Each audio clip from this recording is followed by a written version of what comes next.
Crossing Boundaries. Chapter 1. The Quiet Distance. The house was quiet again. Rachel Turner sat at the edge of the leather sofa, her fingers curled around a lukewarm mug of coffee. She stared out the wide bay window, watching the early evening settle over the Virginia countryside. Long shadows stretched across the lawn, the golden sunlight filtering through the tall oak trees like streaks of memory. Everything in her life looked perfect, from the outside. The Turner home was the kind of place that belonged in glossy real estate brochures. 5 bedrooms, wraparound porch, a kitchen straight out of a design magazine, and a husband who provided for everything. Greg Turner was a successful orthopedic surgeon. He worked long hours and made sure their lifestyle stayed polished and enviable. But perfect didn't mean happy. Not anymore. Rachel glanced at the time. 7:42 p.m. He should have been home by now. She didn't call. Didn't text. She already knew the answer. Got caught at the hospital again, babe. The same line he always used. The same excuse. Whether it was true or not, she stopped caring. Somewhere between her 30th birthday and now, 38 and unsure of everything, Rachel had realized she was invisible in her own home. The door creaked open suddenly, and Rachel looked up. But it wasn't Greg. It was Daniel. Her stepson. Tall, broad-shouldered, and tan from late summer baseball practice, Daniel tossed his gym bag on the floor as he walked into the kitchen. He grabbed a bottle of water from the fridge and turned to see her still sitting in silence. "Hey," he said. "You okay?" Rachel offered a polite smile. "Yeah. Just tired. You've been sitting there since I got home from school," he said, his tone laced with concern. "Everything all right with Dad?" She hesitated. It wasn't the question itself that unsettled her. It was how gentle he sounded. Greg never asked things that way anymore. "Same old story," she said, rising from the couch. "Late again." Daniel didn't say anything at first. Then, "You want me to order something? I can grab pizza or—" "No, that's okay." She cut him off softly. "Thanks though." Daniel stood there for a moment, his gray t-shirt clinging to his athletic build. 18, almost 19. About to start community college in the fall.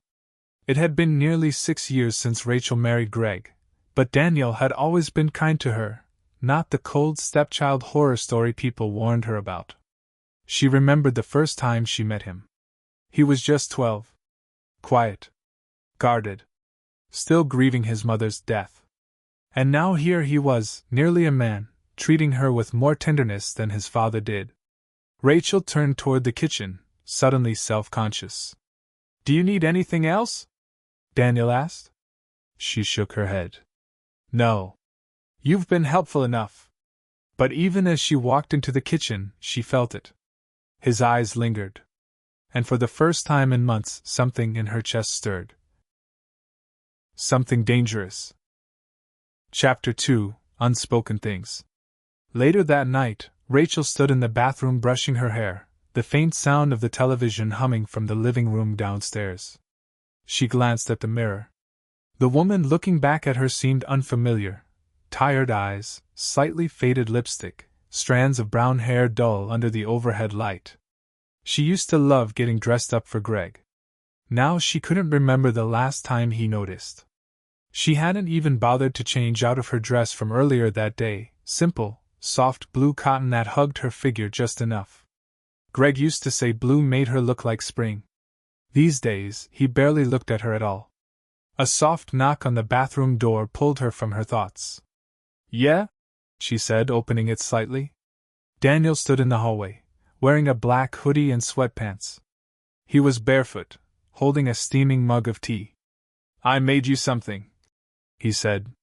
Rachel blinked. "Tea?" He shrugged a little. "Chamomile." "I remember you said it helps you sleep." She hesitated, then opened the door fully. "That's thoughtful." He handed it to her and smiled, his expression softer than most boys his age. "You looked kind of sad earlier." Rachel took the mug and stepped back. "I'm just tired, I guess." Daniel didn't move away. He looked at her for a moment longer. Not with pity. Not with awkwardness. Just a quiet understanding. You know, he said, voice low. If it were me, I wouldn't leave someone like you waiting every night. Her breath caught. There it was, the line. Crossed. Unspoken before. Now hovering in the space between them. She looked up at him sharply, unsure if she'd misheard. Daniel. He held up a hand quickly, backing away. I didn't mean to upset you. I see the way he treats you sometimes, and it pisses me off. Rachel swallowed. Her fingers curled tighter around the warm mug. You don't know what our marriage is like, she said, her tone carefully measured. Daniel nodded, gaze lowering. I know. I just hate seeing you look so alone. She opened her mouth to respond, but nothing came out.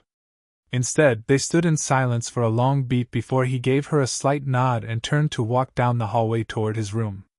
The tea steamed gently in her hands. Rachel closed the door, heart thudding louder than it had in weeks. Chapter 3: The Spark That Lingers. The next morning was oddly still. Greg didn't come home until after midnight, slipping into bed without saying a word.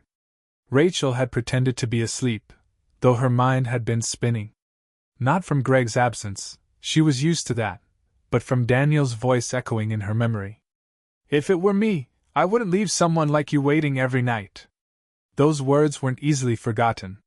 They lingered like a warm breeze through a cracked window, stirring places inside her she thought were long gone. She stepped into the kitchen in her robe, hair pulled back in a lazy ponytail. Daniel was already there, sitting at the breakfast bar, shirtless, eating cereal from a large bowl while scrolling through his phone.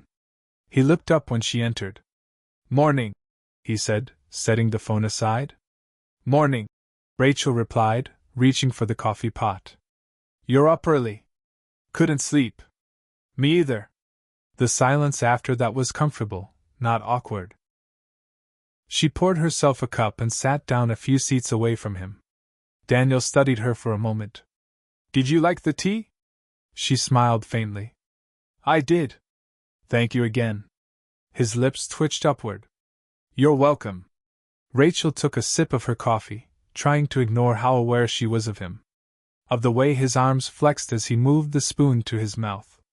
Of how he smelled faintly like soap and something else, something warm and masculine. She reminded herself, again, that he was her stepson. Even if he wasn't blood. Even if Greg had never really been a father to him in the emotional sense. Even if he had become a man all on his own. Still. It was wrong. You doing anything today? She asked, attempting to redirect her thoughts. Just hitting the gym later. Maybe catch up with some friends tonight. She nodded. I could help you around the house if you want, he offered. Yard work, painting, whatever. You don't have to do that. I know. But I want to. Their eyes met. Rachel's fingers tightened slightly around her cup. It was just kindness. Or at least, it should have been.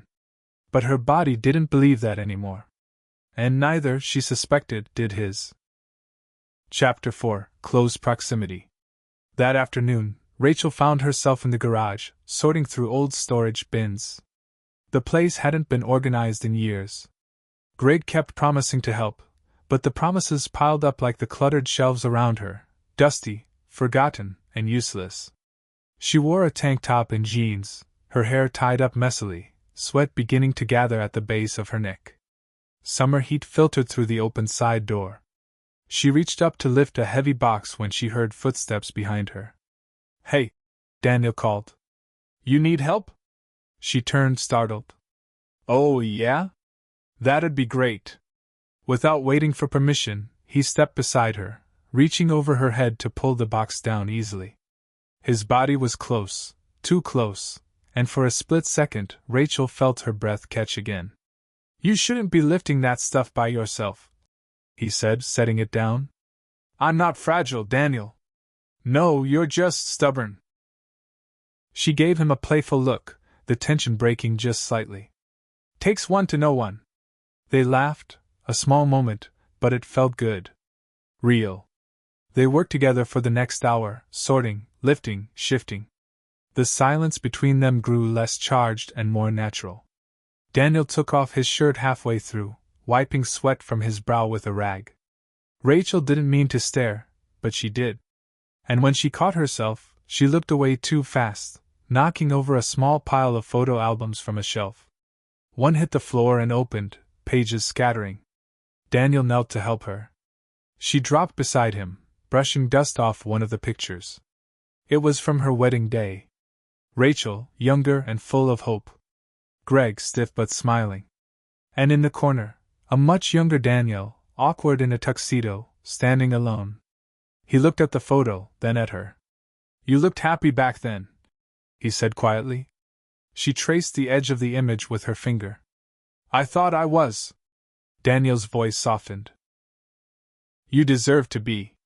Her eyes lifted to his, and she felt something inside her shift, a silent acknowledgement of what was blooming in the space between them. Rachel spoke carefully, barely above a whisper. "This isn't right, Daniel." "I know," he said. "But I can't help it." And neither, she realized, could she. Chapter 5: The Line We Cross. That night, the house was quiet again. Greg hadn't come home for dinner, hadn't called, hadn't texted. Rachel wasn't surprised anymore, just exhausted. A silent part of her had stopped waiting. She poured herself a glass of wine and sat out on the back porch. The warm evening air brushed across her bare shoulders as crickets hummed in the distance. She closed her eyes and tried to remember the last time she felt wanted, truly wanted, not out of obligation, but desire. She didn't hear Daniel approach until his voice cut through the quiet. "Couldn't sleep again?" She looked up. He stood barefoot on the deck, a t-shirt pulled over his head and a bottle of water in hand. His hair was slightly messy, his expression unreadable in the dim porch light. "I wasn't trying to," she said. "Just thinking." He stepped closer. "About him?" She hesitated. "About everything." Daniel sat down beside her close. Not touching, but enough to feel the warmth radiating from his skin. Rachel kept her eyes forward. "You shouldn't be out here." "Why not?" "Because we both know what this is starting to feel like." Daniel was quiet for a moment. "What does it feel like to you?" Rachel's heart pounded. The glass in her hand felt heavier. The air between them was thick with something unspeakable, something dangerous and magnetic. "I don't know," she said. "Wrong. Complicated. Insane.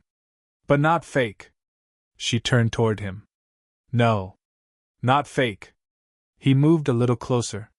"Tell me to stop," Daniel whispered, his voice low and trembling. "Just say it." Rachel's breath caught. She should have said it. Should have told him to go back inside. Should have stood up, walked away, closed the door, and locked whatever this was behind it. But she didn't. Instead, her eyes searched his, and found the same ache she felt. The same hunger. The same confusion. He leaned in. She didn't stop him. Their lips met. Tentative at first, searching, then fuller, deeper, as if something long suppressed had finally broken free. Rachel dropped her glass, barely noticing the soft thud of it on the wooden deck as her hand slid to the back of his neck, pulling him closer. For one long moment, there were no titles, no rules, no consequences. Just heat. Breath. Need. And then she pulled away, heart racing, hand pressed to his chest. "This can't happen again," she whispered, trembling. Daniel looked at her, his voice raw. "Then why did it feel so real?" Rachel stood slowly, forcing herself to walk back inside. But even with the door closed, her lips still burned. And for the first time in years, she felt alive. Chapter 6: A Breath Between Sins. The next morning came with guilt. Heavy, silent, and thick as fog. Rachel stared at herself in the mirror, brushing foundation across her skin like it could cover what had happened on the porch. Her lips were still sore from the kiss, from his kiss, and her body ached in a way it hadn't in years. She should have felt ashamed. She did. but not enough to make the memory go away. The way his hands had trembled. The way her body responded like it had been waiting for that moment longer than she was willing to admit. She didn't know how to face him now. Or even face herself. The door creaked open. "Rachel?" Daniel's voice, soft from the hallway. She swallowed hard and opened the bathroom door. He stood there, hesitant. Wearing a hoodie, jeans, backpack slung over one shoulder, like any normal 19-year-old heading out to start his day. Except he wasn't just any teenager. Not anymore. "Hey," he said. "I was gonna head out to campus. Just orientation stuff."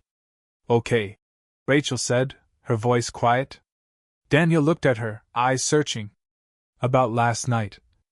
She held up a hand. "Don't. Please. I need space. I need to think." He nodded slowly, pain flickering across his face. "I get it." She forced a smile, weak and uncertain. "Be careful out there." As he turned to go, she called after him. "Daniel?" He stopped in the doorway. Rachel hesitated. "I'm not saying I regret it. I don't know what to do with it." Daniel looked back at her, and for a moment she saw something behind his eyes that terrified her, not lust, not infatuation. "Love." "I'll wait," he said simply. "As long as it takes." Chapter 7: The Husband Returns. Greg was home early. It was a rare occurrence, so rare that Rachel almost dropped the casserole dish she was pulling from the oven when she heard the door open. "Hey," he called out, setting his briefcase down with a thud. "Smells good in here." Rachel smoothed her dress and offered a polite smile. "You're home before 7. Everything okay?" "Cancelled surgeries. The patient had a fever. Figured I'd surprise you." She nodded, her stomach twisting. The irony of his surprise wasn't lost on her. Greg poured himself a glass of bourbon and sat at the island. "Daniel around?" "Orientation day. He left this morning." Greg chuckled. "Crazy to think the kid's in college already." Rachel studied her husband. His salt and pepper hair was neat, his hands still steady from years of operating. He looked tired, but not like her. Not from emotion, just routine. "Everything all right between you two?" he asked casually. "I've noticed he talks to you more than me." She tensed. "We're fine." Greg shrugged. "You've always had that nurturing thing. Not that I'm complaining. Makes life easier." She wanted to laugh. Easier?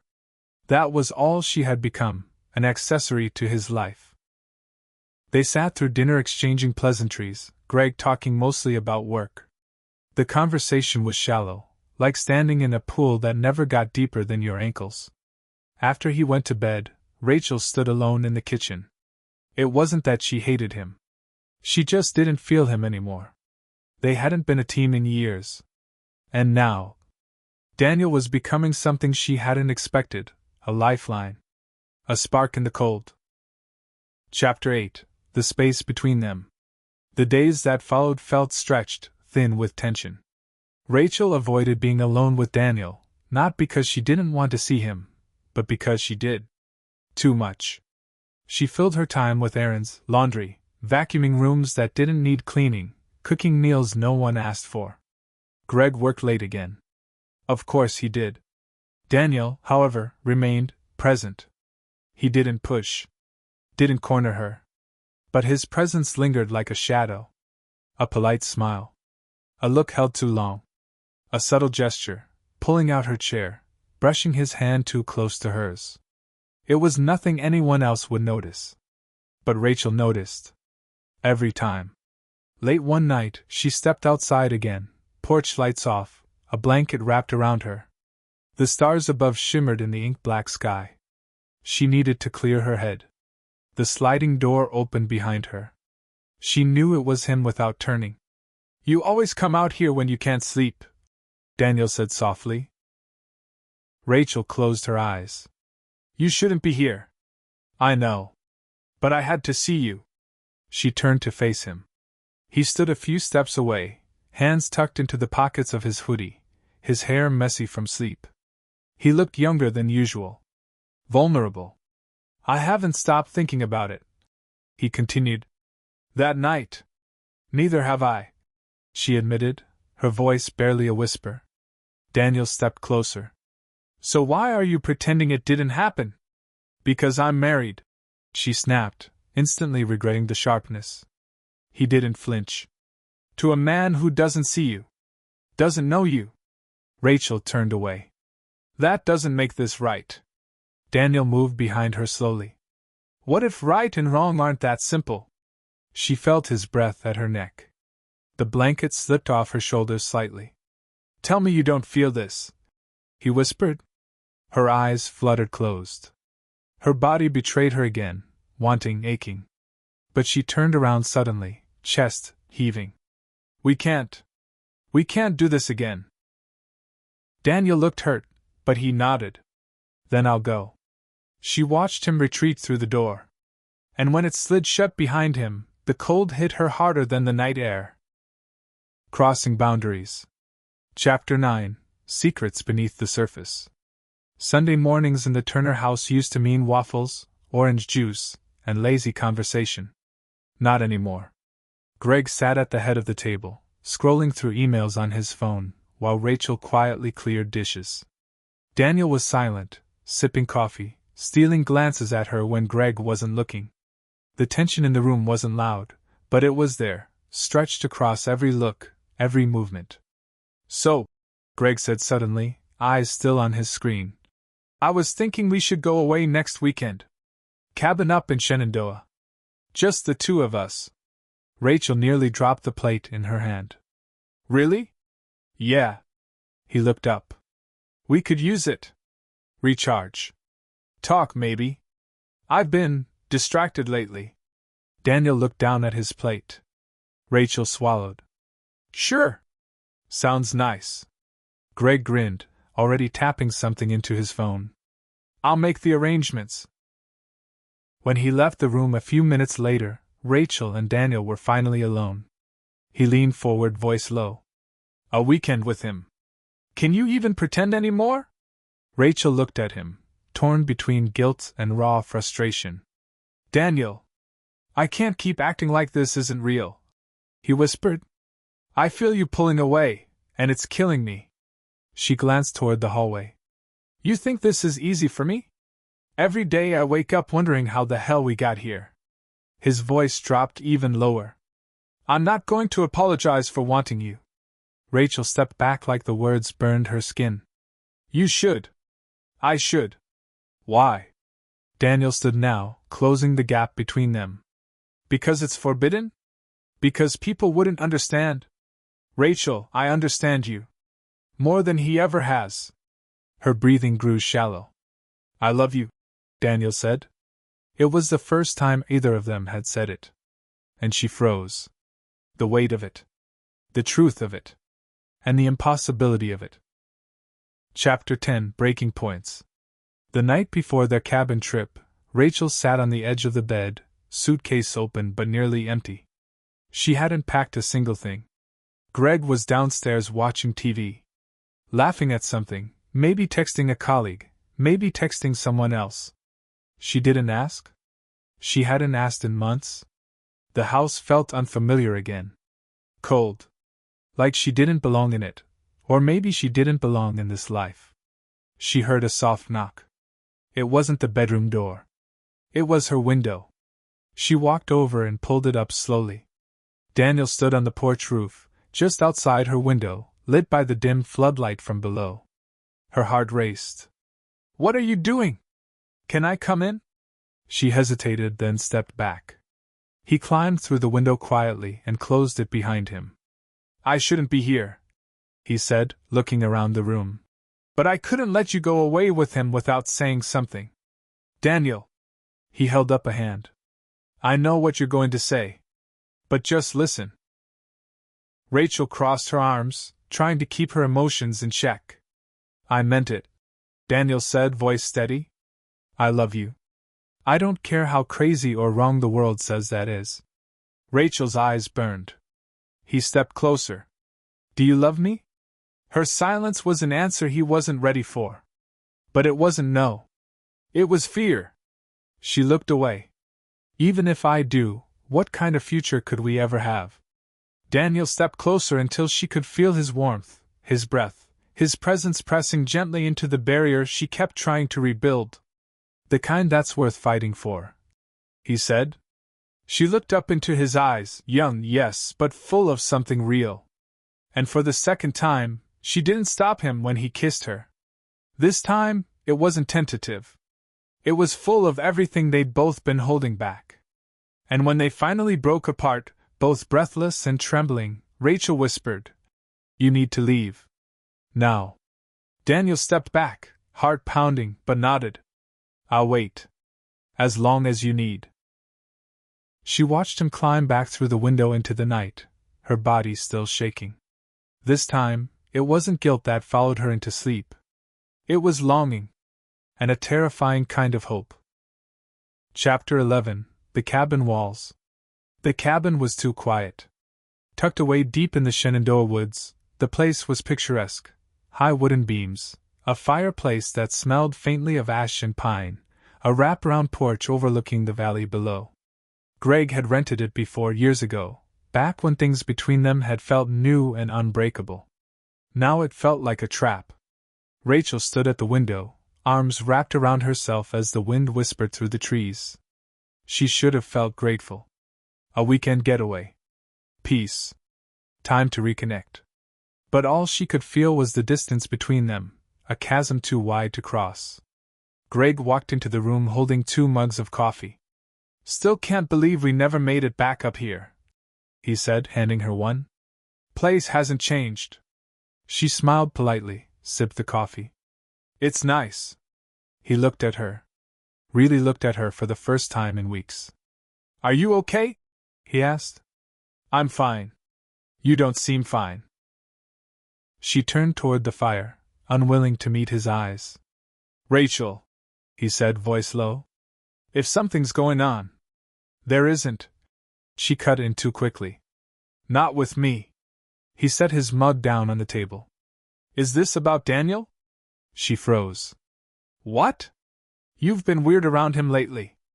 And he's been acting strange too. Distant. Nervous. Like he's hiding something." Rachel's heart pounded. "He's a teenager. He's about to start college. That's normal." Greg studied her.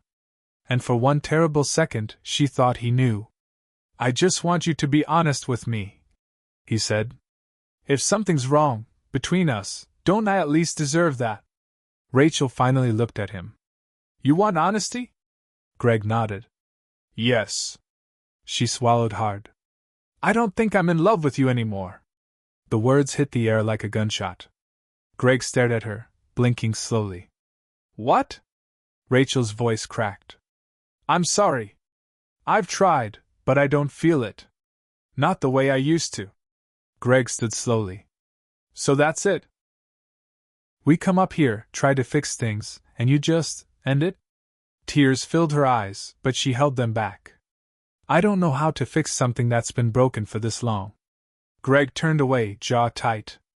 Rachel didn't say more. Because the worst part was, she hadn't told him the whole truth. Not even close. Chapter 12. The Aftermath. Rachel and Greg drove back from the cabin in silence. No music. No conversation. Just the hum of the tires and miles of unsaid things between them. When they reached the house, Greg didn't even wait for her to unpack. He headed straight upstairs, grabbing a gym bag and throwing clothes into it. "I need space," he muttered. "A few days." Rachel stood in the doorway, watching his back. "I didn't mean to hurt you." "You already did." He zipped the bag and turned to face her. "If there's someone else, just say it." Rachel's throat tightened. "There is." Greg stared at her like the wind had been knocked out of him. "Who?" he asked, his voice sharp and shaking. She looked away. "Rachel, who?" he repeated louder now. She whispered. "Daniel." Greg's expression shattered. A mix of disbelief, horror, and rage twisted across his face. "Our son?" He's not my blood, she said. And you know it. That doesn't make it right, he yelled. Jesus, Rachel! He trusted you. I trusted you. Rachel's chest heaved. You stopped seeing me. You stopped caring. I was alone for years in this house. He didn't take advantage of me. He saw me. Loved me. Greg's face flushed red. You're sick. And then he was gone. The front doors slammed, the engine roared, and just like that, the truth had ripped their entire world apart. Chapter 13 Fallout. Word traveled quickly. Greg told friends. Then family. And soon the whispers began, quiet, sharp-edged things that reached Rachel in the grocery store, at the pharmacy, at her job. She lost clients. Invitations stopped arriving. She saw the way neighbors looked at her, as if she were a monster. Daniel stayed out of sight. She asked him to. For now. He'd wanted to stay, to fight, to hold her through the wreckage. But she needed time. Time to face what she'd done. Time to decide whether the love she had was strong enough to survive this war. One evening, she sat on the porch again, eyes tired, heart torn. Daniel stepped out quietly and sat beside her. I heard from Dad, he said. Rachel looked at him. He's moving out of state. Transferring hospitals. Said he won't fight the divorce? She nodded slowly. I'm sorry. You didn't deserve this fallout. I don't regret loving you, he said. Even if the whole world thinks it's wrong. Rachel finally let herself cry. And he held her, like no one else ever had. Chapter 14 The Choice. 3 months later, the divorce was finalized. Greg never spoke to Rachel again. Daniel moved out briefly, not in anger, but for appearances. He got a small apartment close to campus and began taking classes again. He needed normalcy. Rachel respected that. They met in secret. Coffee shops out of town. Walks in the woods. Slow, hesitant reintroductions to each other. For the first time, their love wasn't fueled by lust or loneliness. It was gentler now. Real. Still, Rachel hesitated. Not because she didn't love him, but because she feared the cost. She feared becoming that woman forever. But Daniel never let her fall into shame. You saved me too, he once told her. You didn't just fill a hole. You taught me how to love, for real. And when he asked her, months later, if she would leave the past behind and start over, she said yes. Chapter 15 A Life Rewritten. 2 years later, Rachel stood in the kitchen of a modest home tucked near the Blue Ridge Mountains. She was barefoot, cooking pancakes, laughter floating in from the living room. Daniel sat on the floor with their baby girl, lifting her into the air as she giggled wildly. A new chapter. A new life. Far from the one they'd both broken to build something better. The world hadn't forgiven them. Some never would. But they had forgiven themselves. And more importantly, they had found love not by following the rules, but by writing their own. The end.